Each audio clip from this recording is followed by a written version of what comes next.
Exercise variation. What the fuck is it actually for?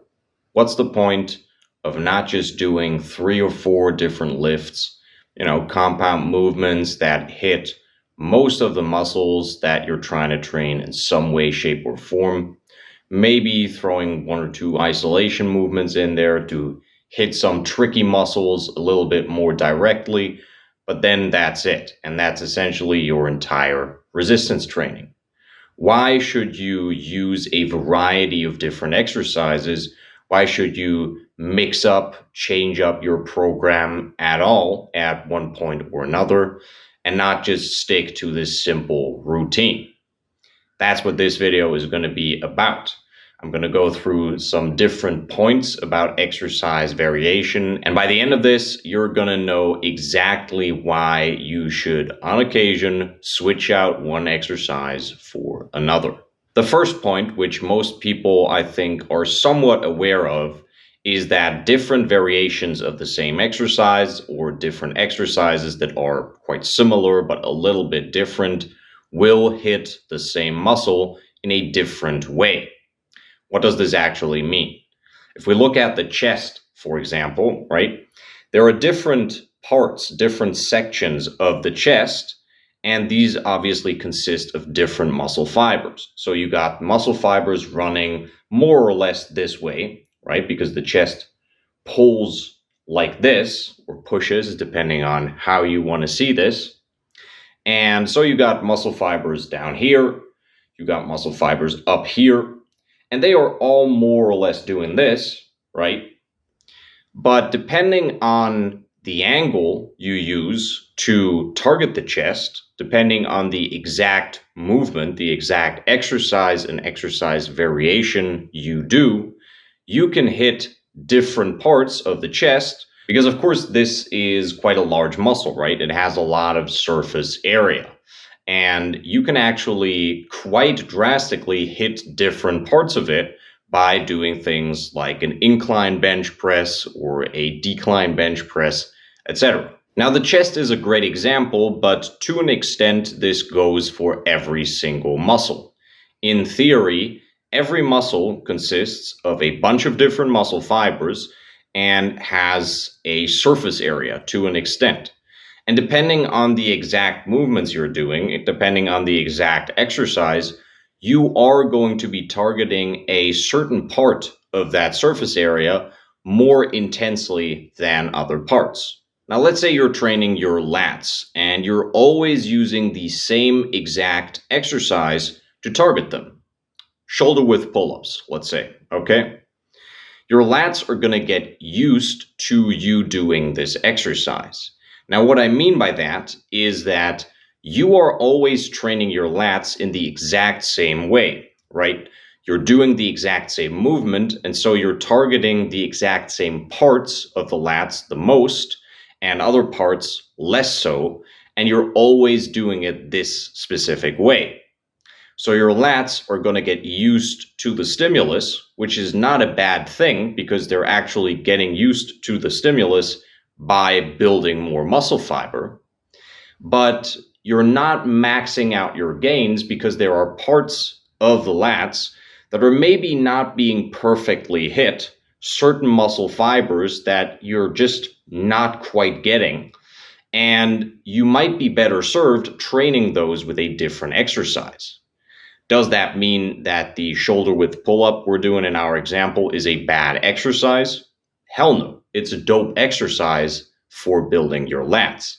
It's just that the longer you do this exercise, the more your lats are specifically going to adjust to this exercise and not to resistance that is pulling against the lats in general.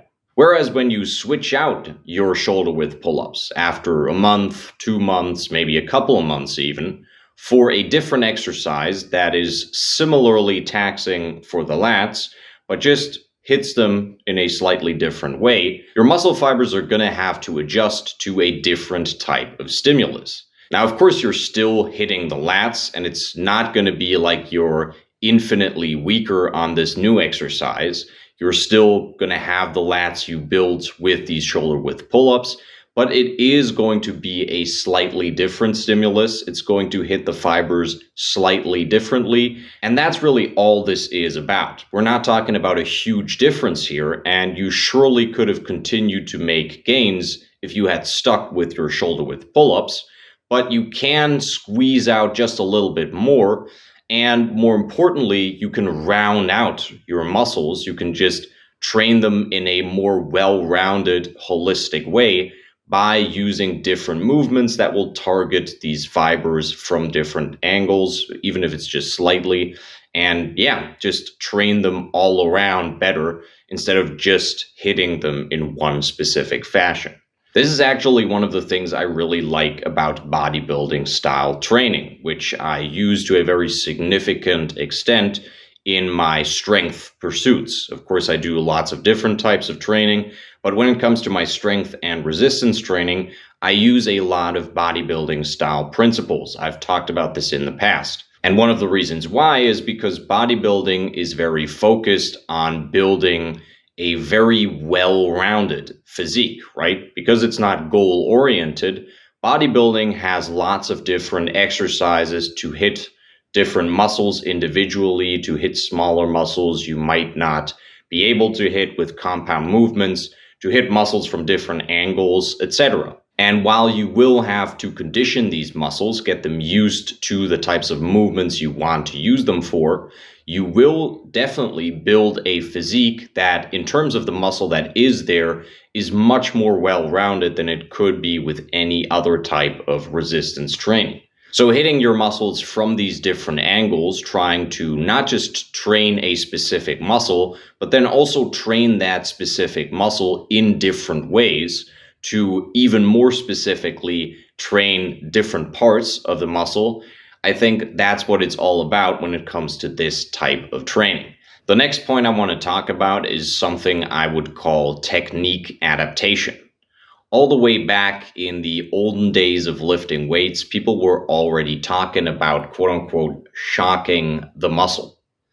And while this wasn't super scientific, didn't match up to the standards of modern day science-based lifters, there's actually a lot of truth to this concept. Now, one part of what these people called shocking the muscle, I think, was my first point here, right? Hitting muscles from slightly different angles means that you're going to make more gains again because you're building up different muscle fibers more. So if you're always doing the same exact curl variation, for instance, and then you suddenly switch to a slightly different one, you might be surprised that you're going to make significant amounts of gains. And I'm not just talking about the numbers on the bar here. I'm actually talking about your biceps size or girth. But there is a second component to this. It's not just about the muscle fibers. It's also about the fact that your body instinctively will adapt to the movement you do. No matter how much of a fucking technique freak you are, if you do shoulder width pull-ups for 6 months in a row, your body, bit by bit, will start perfecting the technique. So you will do the technique more and more and more and more, ideally, to move more weight. And we're talking about micro-level adaptations here, okay? Stuff you're not even going to notice. We're not talking about swinging wildly, leaning back super far to pull yourself up, whatever. None of that shit. We're just talking about very, very slight adaptations, very slight, minuscule movements of the arm, minuscule sort of angling of the body, that type of stuff. Stuff you won't even notice because you consistently progress, and these micro level adaptations also consistently progress.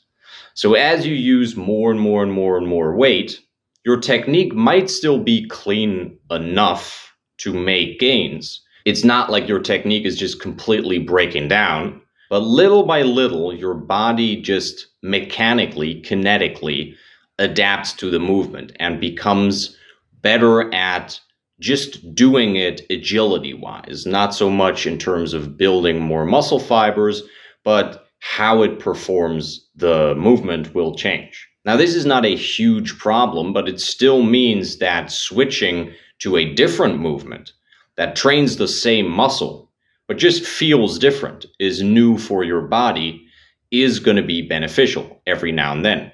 Because ideally, you still have the mind muscle connection. So you still, to an extent, feel how to do this movement correctly, right? You understand how you should do the movement to make gains. I'm simulating a curl here right now. But it is a little bit different. It feels a little bit new. And so your body isn't yet adapted to doing this movement as perfectly, as efficiently as it is with the other movement. Again, this doesn't mean that you're doing the other movement in a way that's just completely useless, but your body has slightly adapted to doing it, again, a little bit more efficiently, a little bit more perfectly. So switching over to a different variation, going from this curl variation to that one, is just going to give you a bit of a refresh. Real quick, if you're interested in building the kind of body I have, which is strong, decently bulky, but more importantly, very athletic, powerful, all around capable. It's got agility, endurance, and of course, strength. If you're interested in building this type of body, this type of physique, go ahead and check out the Primal Physique course down below in the description. This is a comprehensive course, very information dense. I made sure that the course is not longer than it needs to be, and it also doesn't lack anything I deem important for building this kind of physique. You're going to learn how to make training a consistent habit in your life that doesn't feel like a chore. You're going to learn about diet. You're going to learn about progressing on your training and your diet consistently, and about other habits you should include into your life. All that kind of stuff you need to build this physique. You're going to get all the information essentially that you could require, and then you can act on that and build a sick fucking body. There's workout programs in there, a diet plan, all that stuff. So go ahead, check out the course down below on Ko-fi. Or if you're more interested in a personalized approach, or maybe you've gone through the course and now you want to take things to the next level, or maybe you're already an intermediate lifter or athlete in some specific sport, and you just want to take things up a notch, you can go ahead and hit me up on Ko-fi as well. Or you can head over to Instagram and shoot me a DM over there. I can make a personalized training regime for you that is tailored to your needs, your specific athletic goals. And we can also hop on personal coaching calls, right? One-on-one calls where I can answer your questions, talk about your progress, that type of thing.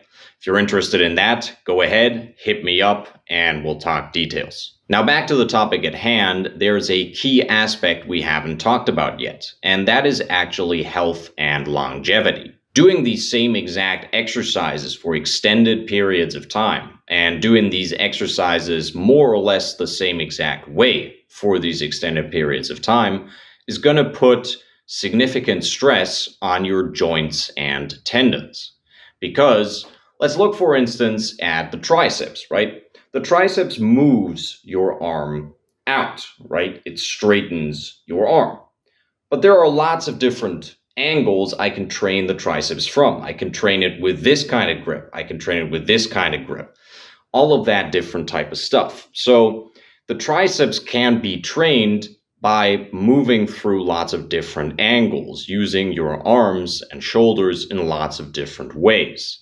And if we only train them in one specific way, what's going to happen is we're doing lots and lots and lots and lots of reps that tax the same exact joints, the same exact parts of these joints, and the same exact tendons. Whereas if we switch up things, if we switch from this variation to that variation, this exercise to that exercise, not only are we hitting our muscle fibers in different ways, not only are we avoiding significant levels of technique adaptation, but what we're also doing on top of this is just giving that specific joint or that specific part of the joint a little bit of a breather. We're just letting it relax a little bit, not taxing it quite as much. In essence, we're spreading the stress we're putting on our joints and ligaments out a little bit. We're not hitting this specific point over and over and over and over again, but we're hitting this point for maybe a couple of weeks, and then we're maybe hitting it more from here, and we're hitting the joint from this angle, and this part can recover a little bit. Take a chill pill. And then we're going to switch to over here and maybe hit it from here a little bit. You get the idea, I think. Instead of chewing through that joint by hitting it the same exact way over and over and over again, and maybe getting tendonitis even because your ligaments are just stressed out as fuck, we're going to give them a little bit of a breather by switching to a slightly different exercise that still targets the muscle more or less similarly, but we're just hitting it from a slightly different angle. And then there's a fourth point, which is not super scientific, which is not related to any studies, any biomechanical ideas or anything. So some people might not consider this as important as the other stuff I talked about. But I actually think that this is perhaps the biggest pro of using exercise variations, using different exercises and different variations of the same exercises to train a muscle. And that is fun. Simple as that. Fun. Having fun with your workouts. And I'm not talking about being super motivated every time you head to the gym or you start working out at home, but I'm talking when you're actually doing the workout. Having fun is a huge fucking deal. And one of the biggest things that helps you have fun with something is novelty. Now, of course, becoming better and better and better at something, right? Gaining that sort of expert level at something is also fun. But when you're doing a lift for months, you're not going to make a lot of progress on that lift. You know how it works. You know the deal. You're doing the same exact technique. So you've essentially reached that expert level. Now, when you switch over to a different movement, first of all, the workout just feels different because you're doing something else.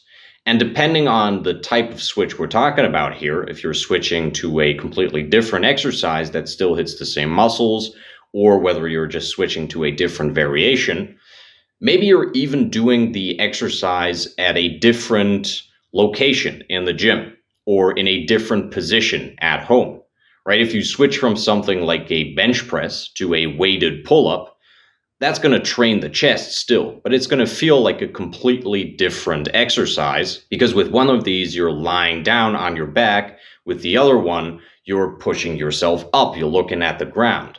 So just the perspective you're seeing the exercise from, the way you're doing the exercise, will change the whole way your workout feels. This might sound a little bit stupid and a little bit overblown as I'm saying it right now, but trust me, this makes a huge difference when it comes to how your workouts feel. And again, this novelty is going to mean that you're just going to have more fun with your workouts because switching to a different exercise every now and then means you get to test it out a little bit. You get to see, okay, this is how the technique works. You know, you're also going to make quicker gains because of the other stuff I talked about earlier. So your progression is probably going to be a little bit smoother than it was with the old exercise, at least at the beginning.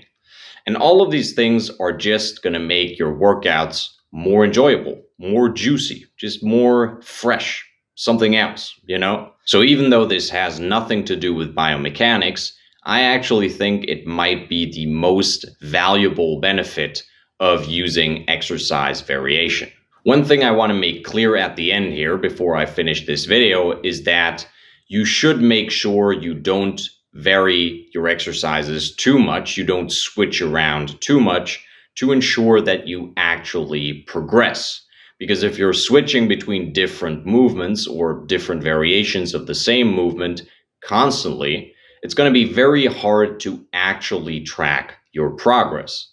So make sure to only switch between different variations, maybe once a month, every 4 weeks, 5 weeks, or maybe even less often than that. That's going to allow you to consistently progress on the same exact movement, make sure you're actually progressing, getting more reps, increasing the weight. And then once the exercise gets kind of stale, that's when you can switch it out. Don't switch between different variations every single week or anything like that, because if you want to make sure you're progressing, you're gonna have to track that progress. And that's not really gonna be possible if you're doing different exercises, because they have different resistance profiles, because you're using different weights, etc. All right, I'm going to leave it at that. If you guys enjoyed yourselves, learned something, found this interesting, inspiring, that type of deal, go ahead and leave a like down below. Also, go ahead and leave a comment if you've got something to say, or you just want to push the algorithm a little bit for me. If you want to build a sick fucking body that is powerful, all around physically capable, go ahead and check out the Primal Physique course down below, as I already mentioned. And if you're interested in a more personalized approach, you want some personal help with your fitness, with your training, your athletic endeavors, go ahead and either hit me up on Coffee with the courses, or you can shoot me a DM on Instagram. Contact me over there and we can talk details. On this channel, I make content on training, more general health topics, and certain aspects of philosophy. So if you're interested in seeing more of my videos in the future, go ahead and subscribe and activate the notification bell, as always, if you want notifications. That's going to be it from me. I'll see you guys in the next one. And until then, have a good one.